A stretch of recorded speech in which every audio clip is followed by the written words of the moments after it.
They say every person carries at least one secret that could destroy everything if it ever came out. I used to think that was just another quote people posted online, until I became living proof of it. My name is Daniel. I'm 38, divorced, and until last year I thought I understood what love, forgiveness, and truth actually meant. I was wrong. It started with a voicemail, a single 12-second message that changed everything. It was late one night. I was sitting on my couch half asleep when my phone buzzed. Unknown number. I almost ignored it, but curiosity got me. Hey, Daniel, if this is still your number, I just need to tell you I think you deserve to know the truth. It's about Emily. And then it cut off. Emily, my ex-wife. We'd been divorced for 2 years. I hadn't heard her name in months, not since she moved to another state and started over. We hadn't spoken since the day she left, not because of anger, but because there was nothing left to say. At least that's what I thought. I replayed that message dozens of times, trying to figure out who it was. The voice was familiar but faint. I couldn't place it. I tried calling back. The number was disconnected. That night I couldn't sleep. My mind kept circling back to that one line. You deserve to know the truth. The truth about what? The next morning, I did something I hadn't done in 2 years. I searched her name online. The first result hit me like a punch to the gut, an obituary. Emily Walker, age 34, died unexpectedly. I just stared at the screen. I read it again and again and again, hoping my mind had made a mistake. But there it was, her picture, her smile, that same scar on her cheek from the time we went hiking and she fell. My hands started shaking.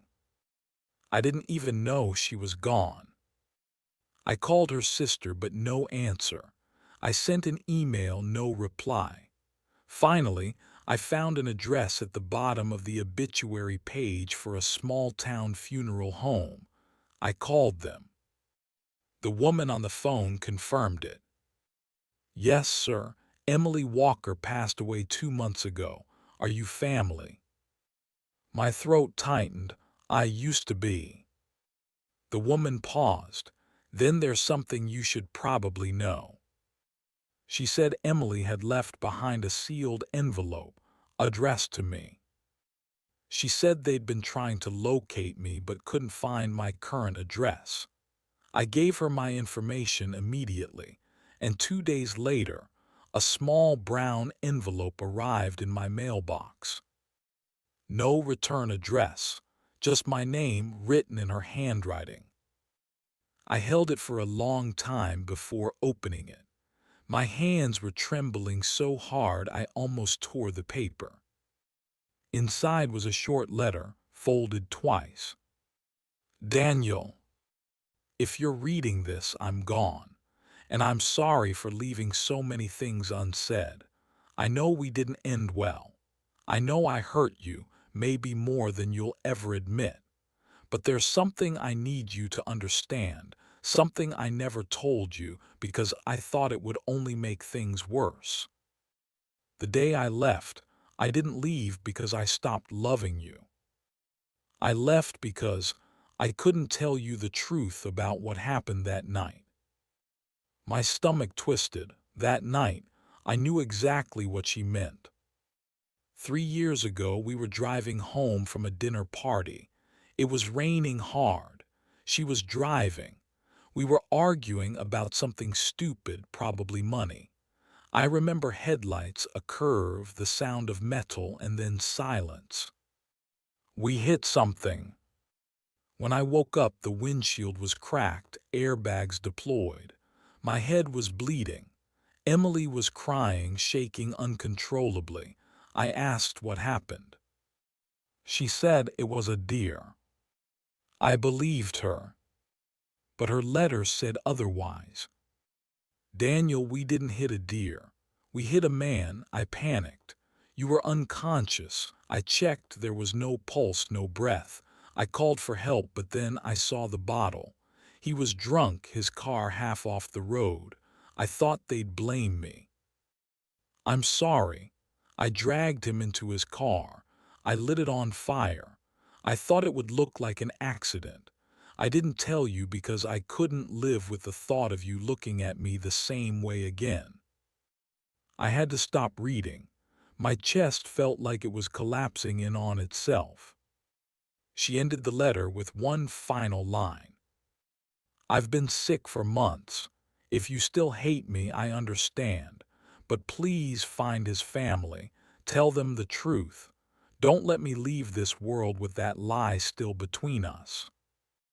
I just sat there staring at the paper, my mind a storm of disbelief, anger, confusion, grief. I didn't know what to feel. For 2 years, I'd hated her for leaving me, for moving on like I never existed. And now, all this time, she'd been carrying a secret that was eating her alive. I didn't know what to do, or if I even wanted to know who that man was. But I couldn't ignore her last wish. It took me weeks to find anything. I filed for an old police report, searched every crash in that area around that time. Eventually, I found it, an accident report. The man's name was Michael Trent, 42 years old. His family had believed he fell asleep at the wheel after drinking. His wife and daughter still lived in the same town. I drove there. I didn't plan what I'd say. How do you tell someone something like that?